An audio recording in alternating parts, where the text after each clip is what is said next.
What is up, my fellow gamers? It's AviticusDragon here, and I thought I'd do something a little bit different this time and do kind of like a tutorial for Kenshi. Kenshi is a really popular uh, game on my channel. Everyone seems to like it, and I love the game. It's awesome. So I thought I would show you guys how to mod the game if you aren't really familiar with how to do that. It's fairly simple, but I'm going to walk you through some of the basics, and then you can go and do some testing on your end. A lot of things that you change it's going to take a lot of testing to get it right, but I can show you the basics. So what we're going to do here is you're going to go into your computer. You're going to go to your C drive.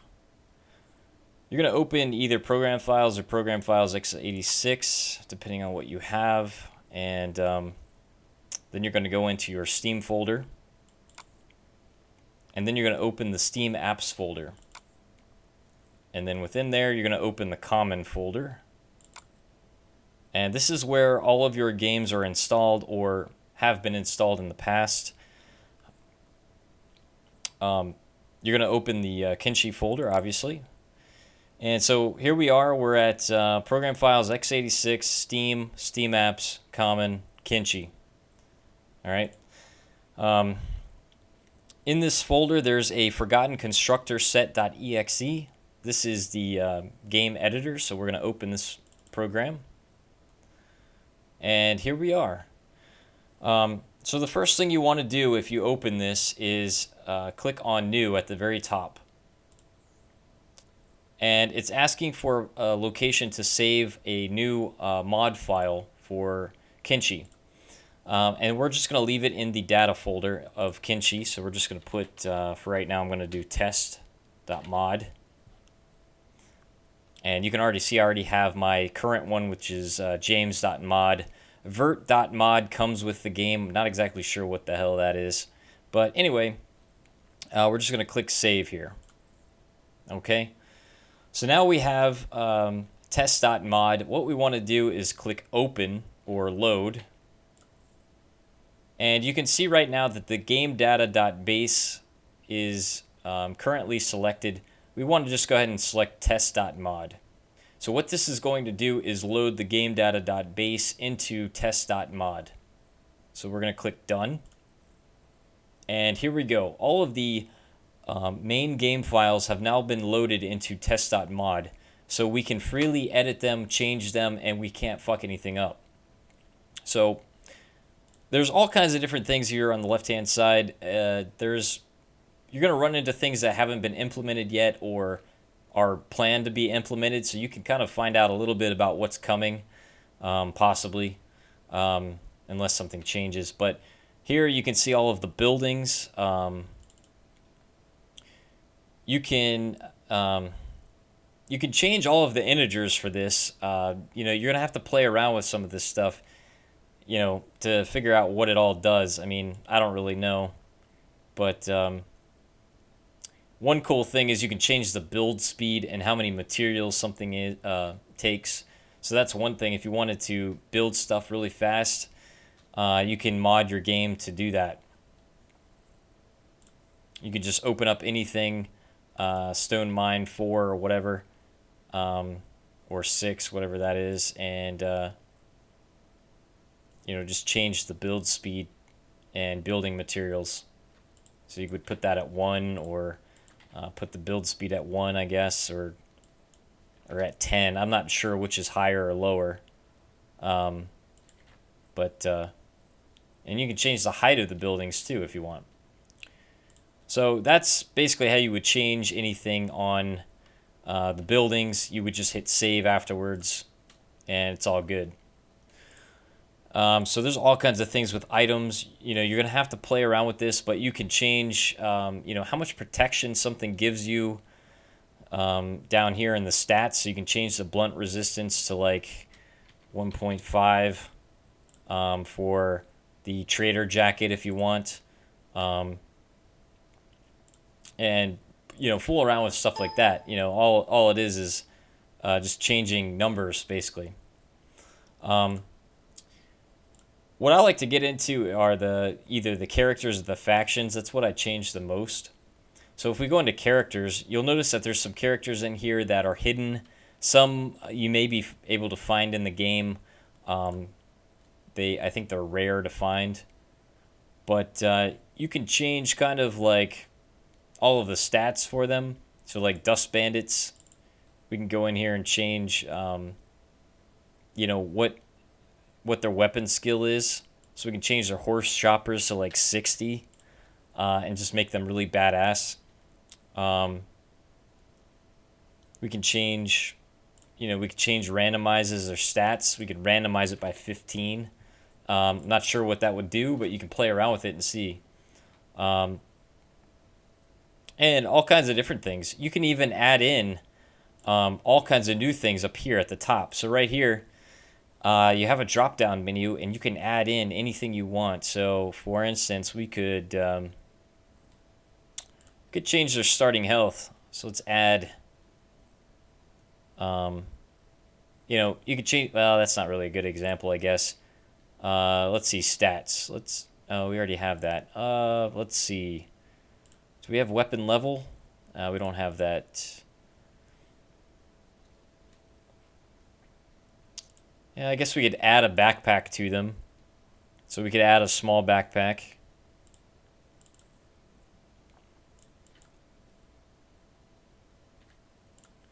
So you can have Dust Bandits carry a backpack if you want. This is going to modify all of them. So all of them will carry a backpack, kind of like the Empire does. So you can just add all kinds of different things in here. Now, one thing to note is that you can't remove something by...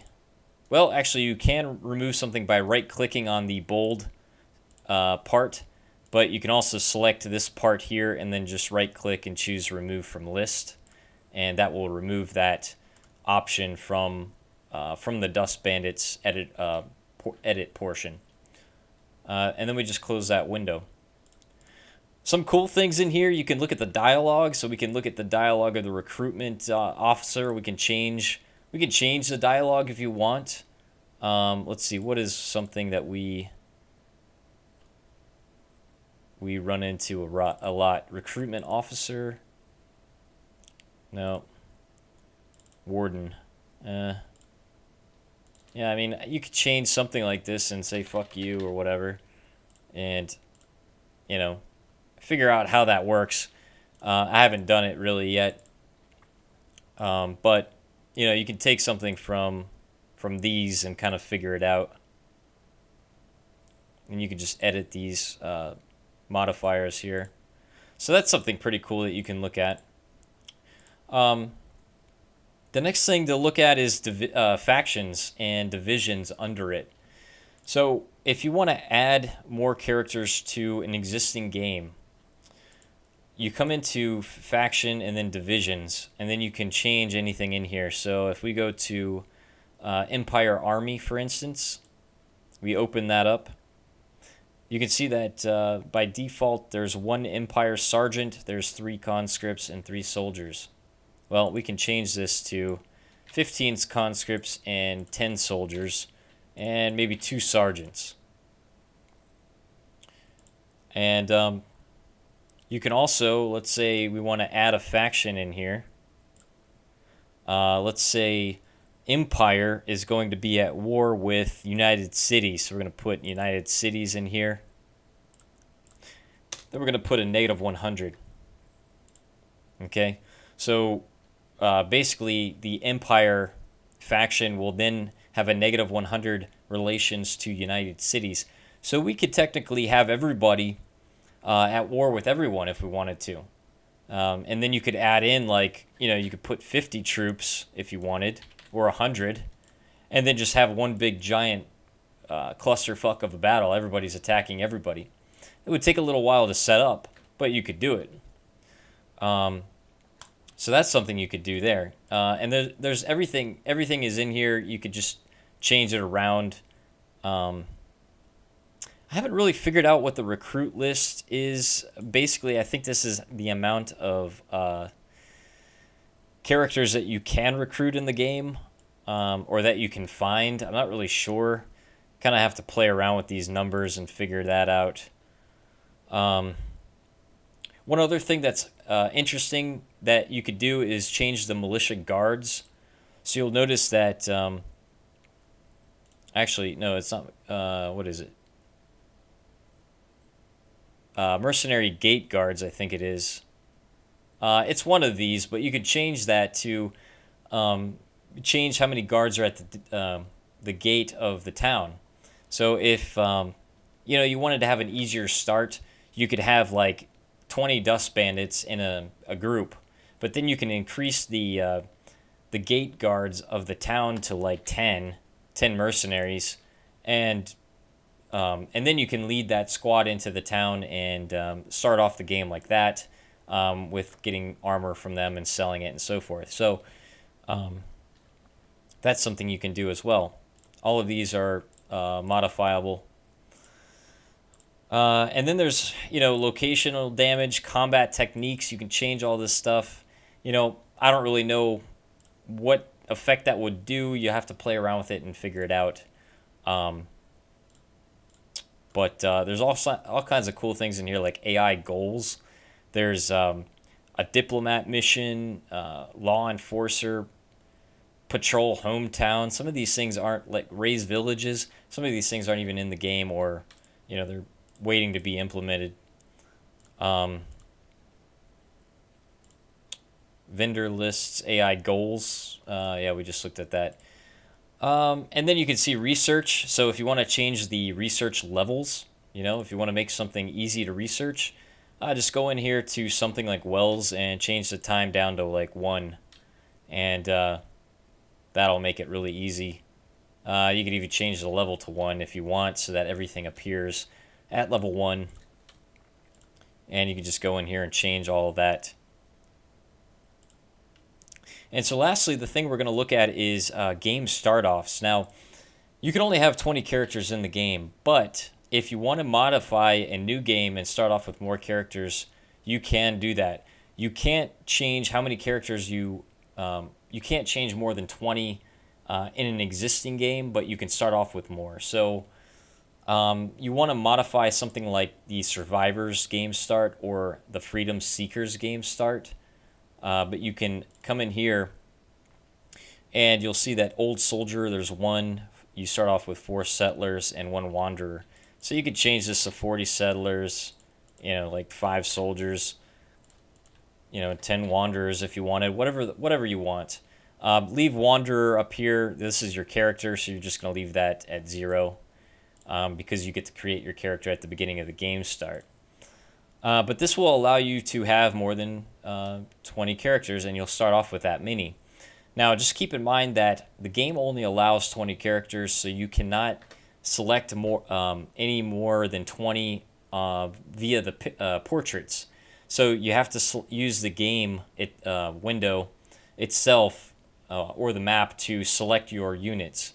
You'll be able to select 1 through 20 via the portraits, but then after that, the character portraits kind of go beyond the screen, so you can't really see them, and you can't scroll down. So that's one thing to note there. But that's all you would do, just change those few things. One other thing you could do with a game start is add in what town you start at. So if you want to start at Catan, you could just put a 1 next to it, and it kind of tells you what it does down at the bottom. Starting location, random if left blank. So if you leave that at 0, it's going to be random. If you put 1, you're going to start off in Catan. So that's pretty cool. One other thing you could do is add faction relations. So if you want to be, you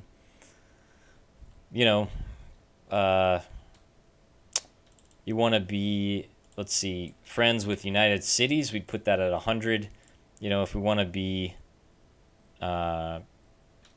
at war with Imperial Lords, you can put that at -100.